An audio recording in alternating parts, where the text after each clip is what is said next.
My daughter screamed, "You contribute nothing." As she threw my things out, she didn't know. The suitcase hit the porch with a heavy thud, the sound sharp and final. "You contribute nothing." Amber's voice sliced through the cold Kentucky night. Louder than the clinking of glasses inside. Louder than the carol playing faintly on the stereo. Her words rang out in front of the entire family, neighbors too, their eyes shifting, some pretending not to look, others openly watching. She stood at the doorway, arms crossed, fury twisting her features like she was ridding the house of a pest. My coat, worn but clean, lay on the steps, half unzipped, sleeve tangled. Beside it, the little box I had wrapped earlier that morning for Emma, my granddaughter. A book, just an old book, but one I had loved as a child, with notes I had written inside the margins for her. Amber pointed at it like it was an insult. "This is what you bring to my daughter, a crusty old book. You humiliate me in front of my in-laws with this trash."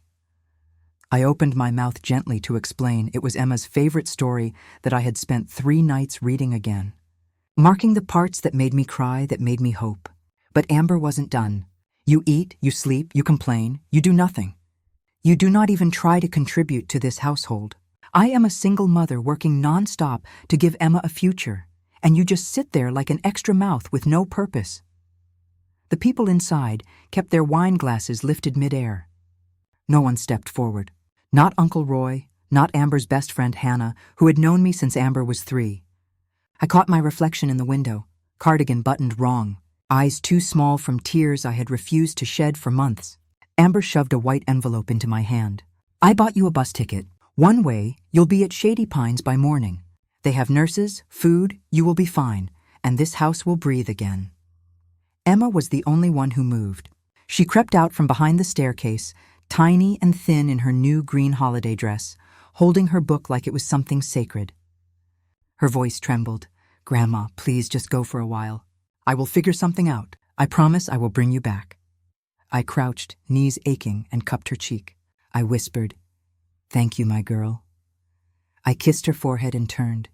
If you feel justice deserves celebration, smash that hype button. Let us keep stories like this alive, echoing far, far away. Your support helps us bring understanding and love to those who deserve it. Thank you so much. Keep listening. I picked up the suitcase myself. The handle was frayed. The porch light flickered as I stepped down, careful not to slip on the icy step. I did not look back.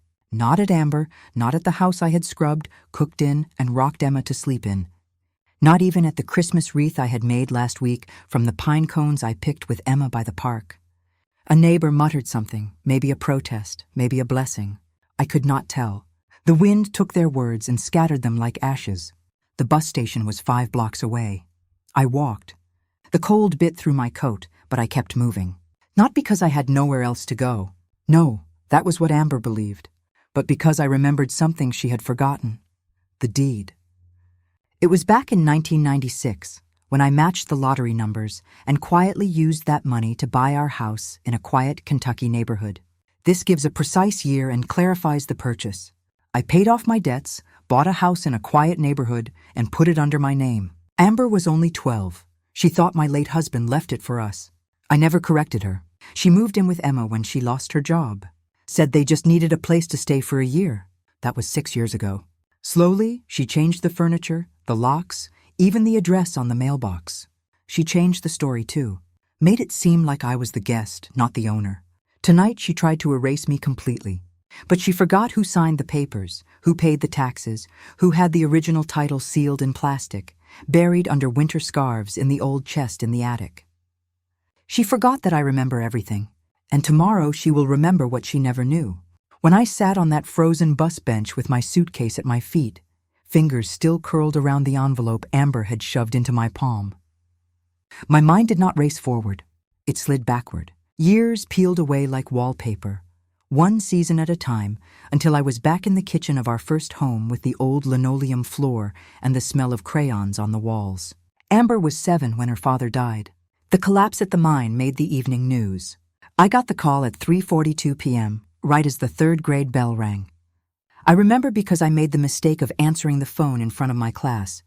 I had been a teacher for 15 years, but that was the only time I ever left a room without saying goodbye. He had been a quiet man, not tender, but solid and dependable. Amber adored him.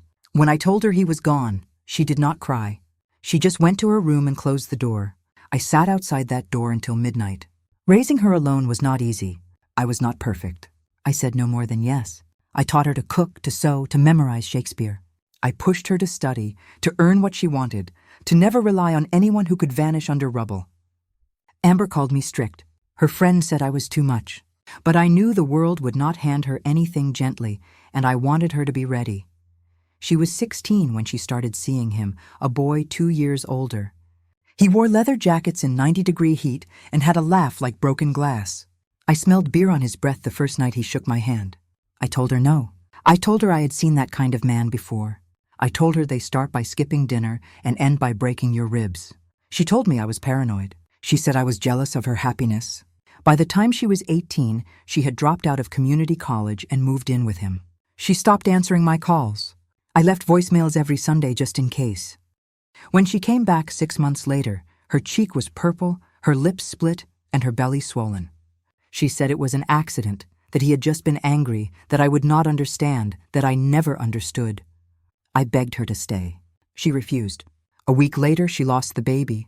The hospital called me, not him. She had listed me as her emergency contact. I rushed there with a bag of clean clothes and a sandwich. She would not eat. She would not speak. When I touched her hand, she turned her face to the wall.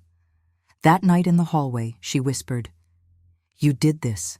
You made me leave him. You made me stress out. You made me lose my baby." I froze. I did not know what to say. I wanted to scream, to grab her shoulders and remind her it was he who put her in that bed. He who bruised her spine and broke her heart, not me, never me. But she had already decided. I was the villain. It was cleaner that way, easier to hate the mother who warned you than the man who crushed you. From that day forward, Amber wove a story, a tight, sad, convincing story. She told her coworkers that her mother had forced her to abandon love, that I was cold, controlling, resentful, that I never accepted her choices even when they made her happy. And people, they believed it. She told the neighbor that I insulted her during pregnancy. She told the church ladies that I refused to help her with diapers. She told Emma's teachers that I had always been unkind. The lies stacked like bricks around me, forming a little wall that made sure I was always outside looking in. I never corrected anyone. I could have, but when a woman says her mother ruined her, the world nods. It is a popular story, and I had no audience willing to hear another. So I became the bitter old woman in the background of her narrative. The relic, the cause of pain, the one people whisper about at cookouts. I kept every birthday card Emma ever drew for me. I tucked them in a folder under my mattress.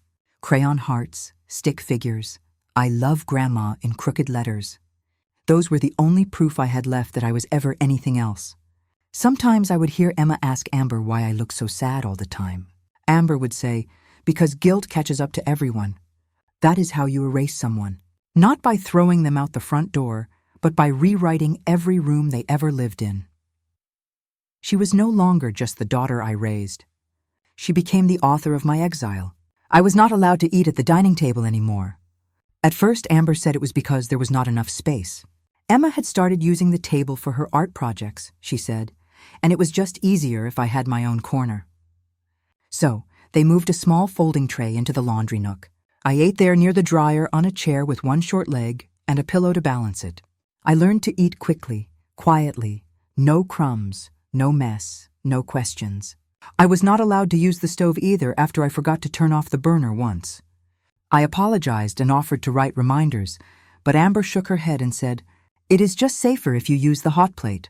So, I cooked my meals in the garage next to the washing machine with the door half open to keep the smell from reaching the house.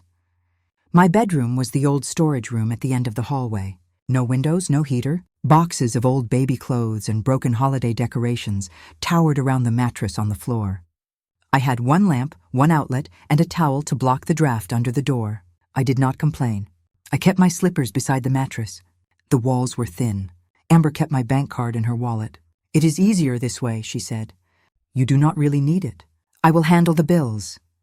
Every now and then, she gave me $10 for shampoo or bus fare or laundry. If I asked for more, she would narrow her eyes and say, "You act like you are entitled to luxuries." That is rich coming from someone who contributes nothing.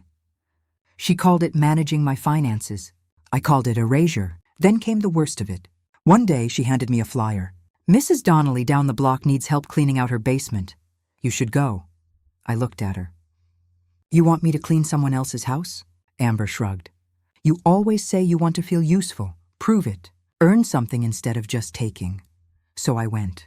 I scrubbed mold off old tile, hauled out rusted cans of paint, sorted through boxes of magazines and dead mice. Mrs. Donnelly gave me $25 and a banana. I thanked her. When I got home, my shirt was soaked in sweat. Amber was in the kitchen with her friend Linda. They were sipping wine, laughing about something on the phone. I passed behind them, heading for the garage. Amber lifted her head and sniffed the air. She made a face. Good Lord, what died? Linda laughed. Amber pointed at me. Oh, wait. That is just my mother coming home from her new side hustle, helping the neighbors dust their ghosts. I stopped. Amber waved her hand. Go shower, please. You smell like a corpse in a trash bin. Do not let people think I adopted a homeless woman. I nodded, went to the garage and washed my arms and neck in the sink. My hands trembled from scrubbing someone else's floor. That night, when they were asleep, I opened the old wooden chest I had kept since Amber was a baby. Inside, under my wedding veil and my husband's service flag, was a blue folder, creased, faded, but intact. I pulled it out and unfolded the contents. The deed was still in my name. I had kept the original title tucked away in a sealed envelope just in case she ever tried to pretend I was powerless. The same deed I received in 1996 when 6 random numbers bought me a house and a second chance. I had signed it at the courthouse in my best dress, hands shaking, heart racing. I had taken Amber out to dinner that night and never told her where the money came from. She was 12. She thought we were lucky. She thought her daddy's pension finally came through. I let her believe it. I let her move in when she lost her apartment. I let her stay when it turned into years. I let her strip the wallpaper, repaint the kitchen, replace the locks. I let her act like it was hers. But it was mine. It had always been mine. And now they called me a burden, an embarrassment, a smell. I held the paper close, my thumb pressed to the seal. They call me a leech, I whispered. But leeches do not buy houses. And for the first time in a long, long time, I slept with my shoulders uncurled. It started with a phone call I was not meant to hear. Amber had left her door half open while she paced back and forth, phone pressed to her ear. I was folding Emma's socks in the hallway. It was my usual chore. Wash, stay out of sight. Yes, the house is mine, Amber said briskly. No mortgage, no lien. I just need the loan approved quickly. There was a pause. Her voice softened, then sharpened. What do you mean, proof of ownership? I live here. It is my name on the mailbox. My kid goes to school from this address. Who else would it belong to? Another pause. Then she lowered her voice, which always meant she was about to lie. My mother, she is senile. I manage everything. Her signature is just a formality. The phone clicked off 5 minutes later. She stormed out of her room, nearly bumping into me. She froze. What are you doing? Just folding socks, I said. She narrowed her eyes. Stay out of my business. Of course, I said softly. Always. The next day, I saw a document on the kitchen counter. It was a property ownership verification form, one the bank required to confirm who legally held the title of the house. The signature line at the bottom had my name, but it was not my hand. I had been a teacher for 3 decades. I knew my own writing. She had forged my signature. I did not say anything. Not when she tossed the form into her purse. Not when she went out that afternoon in her 2 high heels and knockoff handbag, ready to charm her way into a 5-figure loan using something that was not hers to begin with. What she did not know and never dreamed of was that my memory had grown sharper than ever before. I pretended to forget birthdays. I acted like I misplaced the remote or confused the days. I played into her fantasy that I was fading, slipping, unimportant. It was a good disguise. It bought me time. That evening, she came home red-faced, breathing fire, slammed the door, and threw her purse onto the couch. They want a notarized copy, she spat. They said the signature looks off. Can you believe that? I am the one who lives here. I have paid every electric bill for 6 years. I stayed quiet. She turned to me like I had asked a question. You are not going to the bank. Do you hear me? They might call. You say nothing. You do not answer the phone. You do not show up. Do not mess this up. Then she leaned in, voice low and venomous. You think signing a piece of paper 30 years ago makes you important? Makes you the reason we have this house? Please, you did not build anything. You just happened to be holding the pen. I looked at her for a long moment. I thought about all the things I could say. That I bought this house with money I kept quiet about so she would never feel shame. That I had walked to work in snow so deep it bruised my knees to keep the electricity on. That I had gone without new shoes for a decade just to afford this roof.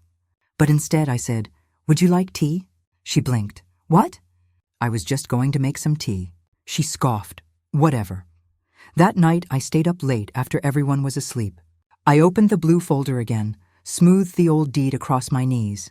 I took out the business card from the man who had handled my original paperwork. His office was 30 minutes away. The next morning, while Amber thought I was at the neighbor's scrubbing tile, I took the bus downtown. I sat in the lawyer's waiting room for 40 minutes with my hands folded and my scarf tied neatly. When Mr. Fallon came out, he smiled at me like I had never left. Miss Victoria, my goodness, it has been what, 2 decades? Close to 3, I said, but I'm afraid it is time I got back into paperwork. He nodded, ushered me in. We went over everything, the title, the transfer history, the forged signature, the inheritance clause I had tucked in back in 2003, naming Emma as beneficiary if anything ever happened to me. He leaned back in his chair, hands folded across his chest. What do you want to do? I want to prepare, I said quietly. He smiled. I can do quiet. When I left, I had 2 copies of updated documents notarized, one for my records, one in his office safe. Amber had spent years rewriting history in her head. She thought erasing my voice made me vanish. But I still had ink, and I was not finished writing. Amber always did love an audience. I heard her before I saw her laughing, dragging boxes down the hallway, phone perched in her hand, camera pointed just above her chin. Hey guys, welcome back to another productive Saturday. Today, we are finally decluttering this house. Out with the old, in with the new, right? She had started live streaming a few months earlier, but ever since her clip started getting traction, she had turned our home into a stage.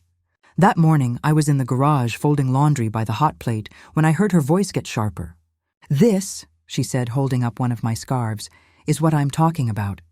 My mother has been hoarding junk since the 80s. Look at this. Smells like sadness and mothballs. She flung it into a trash bag. The comments rolled in. Hearts, laughing emojis, fire symbols. She thrived on them. Guys, you do not understand. I love my mom, okay? But let's be real. She is a toxic presence. She sucks the joy out of this place like a parasite. A sweet-smelling, guilt-tripping little parasite. I stood still.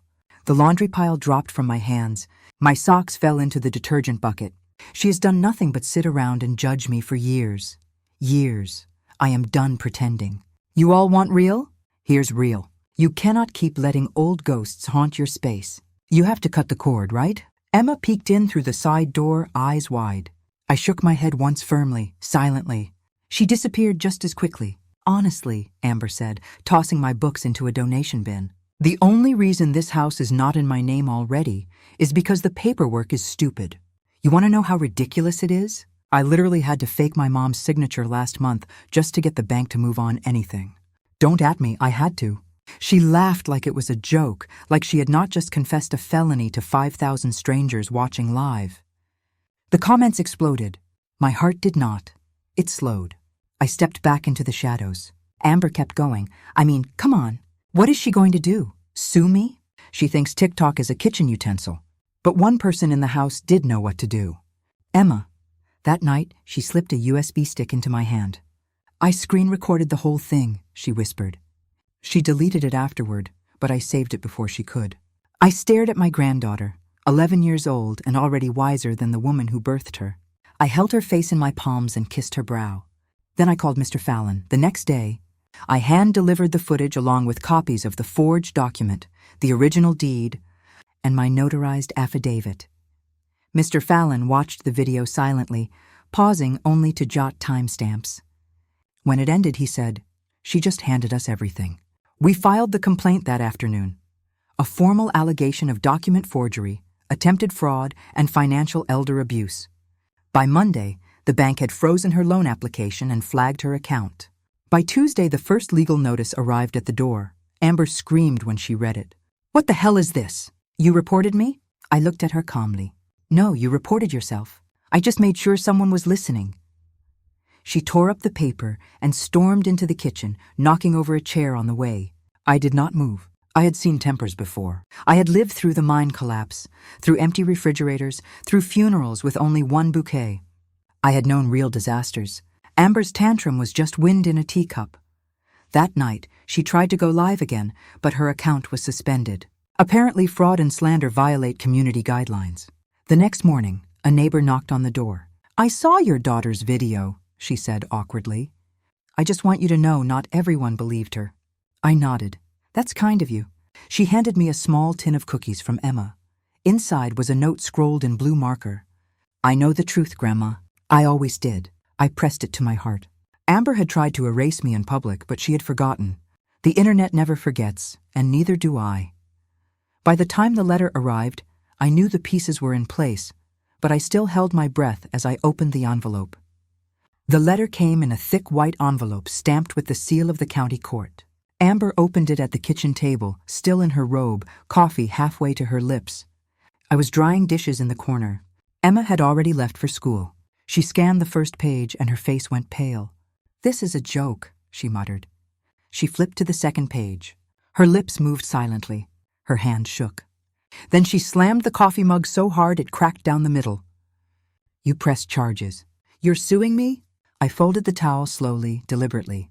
"The state is prosecuting forgery. I simply submitted evidence. You're kicking me out of my own house."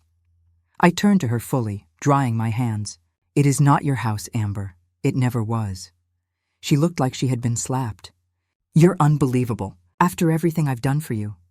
I held up one hand. "Don't." Her mouth hung open. She searched for something cruel to say, but the words would not come. Within a week, we were standing in court. Amber wore a blazer one size too tight. Her hair piled into a bun that tried too hard. She cried on cue. She blamed the bank. She said she was confused, that she had only signed what her mother told her to. The judge listened, expression blank. Then came the footage. Her own voice played from the USB Emma had given me. I literally had to fake my mom's signature. The courtroom went silent. The judge raised one brow. "Did you just confess to a felony on the internet?" Amber tried to cry harder. No one moved to comfort her. My lawyer handed over the deed, notarized, the inheritance clause, the forgery complaint, the power of attorney I had quietly revoked a month earlier. The judge reviewed everything, then turned to Amber. "You have 30 days to vacate the property. You will pay restitution for legal fees, and you are barred from further attempts to claim ownership." Amber gasped. "You can't be serious. I live there. My daughter lives there." The judge did not flinch. "You falsified documents to seize property from your own mother. That house belongs to her." Amber turned to me, wide-eyed. "You're throwing me into the street. I am your daughter." I looked her in the eye. "And you are an adult. You made your choices." 30 days later, she packed her things in silence. No live stream this time. No friends helping her move. Just cardboard boxes stacked on the sidewalk, a Craigslist truck idling by the curb. Emma stood beside me on the porch, holding my hand. We watched as Amber tried to stuff a broken lamp into the front seat. She looked up once, eyes wet, not with apology, just rage, the kind that comes from being told no for the first time. She did not say goodbye. The local news ran a segment 2 nights later, a short piece on elder abuse and the legal precedent our case had set. They interviewed me at the house. Camera crew in the yard. The reporter asked, "What do you say to people who believe family should forgive everything?" I smiled, soft but steady. "Guilt," I said, "is something people expect you to carry for them, but burdens are made to be set down." And with that, I walked back inside. The door closed behind me with a quiet finality. Some endings do not require a bang, just a boundary and the strength to hold it. The house was quiet again, not silent, not hollow, just peaceful. The kind of quiet that came after a storm had passed, and every broken branch had been swept away. 1 week after Amber left, I stood in the living room and ran my hand along the wall she once repainted in some trendy shade of gray. I smiled. Underneath the original color I had chosen decades ago still peeked through in tiny cracks, pale blue, like a summer sky that never changed. I picked up the phone and called Mr. Fallon. "Ready?" he asked. "Yes," I said. "It's time."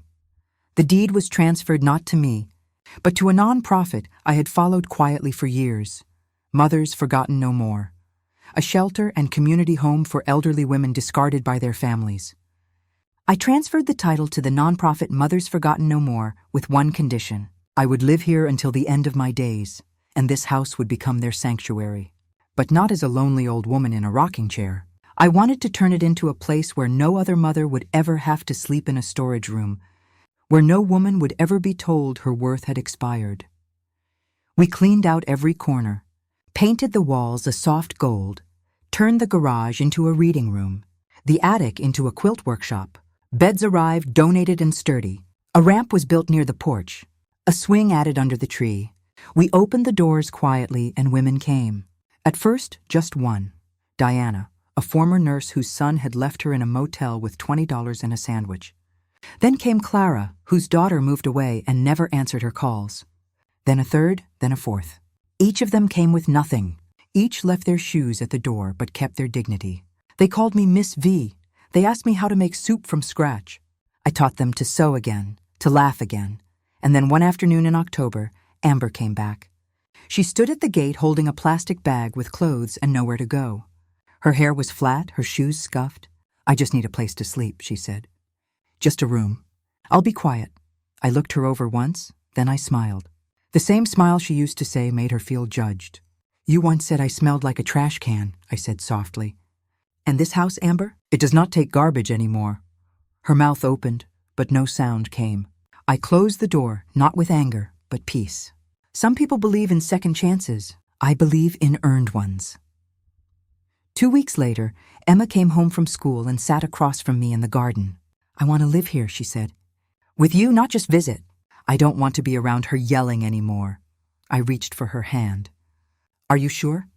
"I want to help," she said, "like you help the others. I want to teach reading. I want to take care of people." She was only 11, but her eyes held decades. We filed the papers quietly. The state allowed it. Amber didn't contest. Maybe she knew. Maybe she had finally run out of excuses. Emma became our youngest volunteer. She taught Mrs. Diana how to use a phone again. She painted toenails.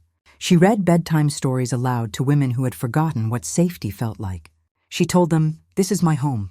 My grandma built it with love and revenge." We laughed at that. But she wasn't wrong. They came in 2s and 3s at first, shuffling in with bruised hearts and plastic grocery bags, eyes darting like they were intruding. Women in their 60s, 70s, even one in her 80s, who had been sleeping in a bus terminal for 3 weeks because her son's new girlfriend didn't want old ghosts in the house. They called it the Quiet House at first, then Victoria's Place. Eventually, the name stuck because it felt right. The house of quiet power where no one had to raise their voice to be believed. We cooked together real meals, not just toast and tea. We made Sunday soups from bones and roots. We baked biscuits that rose too high. We laughed when they flopped. Every woman brought something, recipes from lost homes. Songs hummed under breath, stories they thought no one wanted to hear. Emma helped me run reading classes twice a week in the garage-turned-library. She printed out stories in big letters, circled words for our newest guests. She made name tags. She painted a mural of a garden blooming out of a cracked floor. On weekends, we held memory circles. No one had to talk, but if they did, we listened. Really listened. One woman, June, said, "My daughter called me a curse. Said her life got better the minute I moved out. She was sobbing by the end." Another, Maria, said, "My son unplugged my oxygen when I asked for the remote." She had not told anyone before, not even the nurse. Here they told it all. Some nights we just sat on the porch, tea in hand, listening to cicadas. Silence wasn't scary anymore. It was rest. And Emma, sweet, watchful Emma, thrived. She kept a notebook called Kindnesses, where she wrote down every good thing she saw in a day. Mrs. Clara helped me braid my hair. Miss Diane saved me the biggest peach. Grandma didn't cry once. I did not always realize I had been crying. But the world outside kept spinning. Amber tried to restart her life.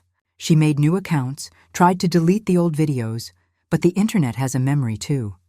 Her clip was reshared on expose channels, featured in news reports about elder abuse. She lost her job, then her backup job, then the backup to her backup. Landlords Googled her name. Employers passed over her resume. Not a good culture fit, they said. She sent one letter, half apology, half accusation. Said I had ruined her life for likes. I didn't reply. I had no followers, just family now. Months passed. Seasons changed. And then one evening, Emma lay curled in my lap on the porch swing, blanket pulled to her chin. The air smelled of cinnamon and rain. She asked, "Grandma, do you forgive her?" I brushed her hair back gently, finger combing the curls she used to hate. I stared out into the garden, where our wind chimes caught the last bit of light. "I do," I said. "I forgive." She looked up. "Really?" I nodded. "But I don't forget." Emma blinked. "Isn't that the same?" I smiled. "No, sweetheart. Forgetting is letting go of pain. Remembering is keeping the lesson." I tapped her forehead. "Memory is power. Quiet power." She nestled in again, satisfied. At the gate there hung a new sign. Emma had painted it herself in deep red letters. "The House of Quiet Power, where those who never had to shout are finally heard." And for the first time in years, I felt heard. Truly, gently, unforgettably heard. Not with noise, but with truth. A year after the trial, the house was no longer just a house. It was a sanctuary, a recovery station, a place where memory learned how to breathe again. Each day, mothers sat at the kitchen table, peeling apples, mending socks, talking about the children they loved and lost, not always through death, but through silence, betrayal, or slow neglect. Some wrote letters every week to sons who never replied.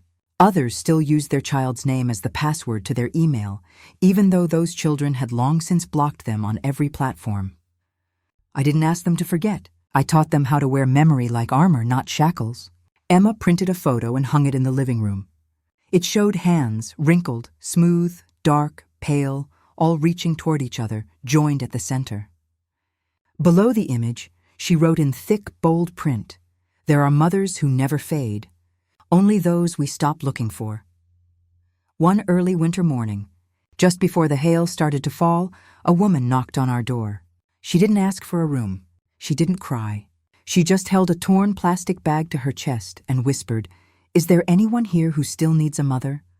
I made her tea and showed her the empty seat near the stove. She sat, and 2 days later she laughed a full, deep laugh like a well unsealed. We never asked for donations. We accepted cookies, old songs, cheap perfume from the 60s.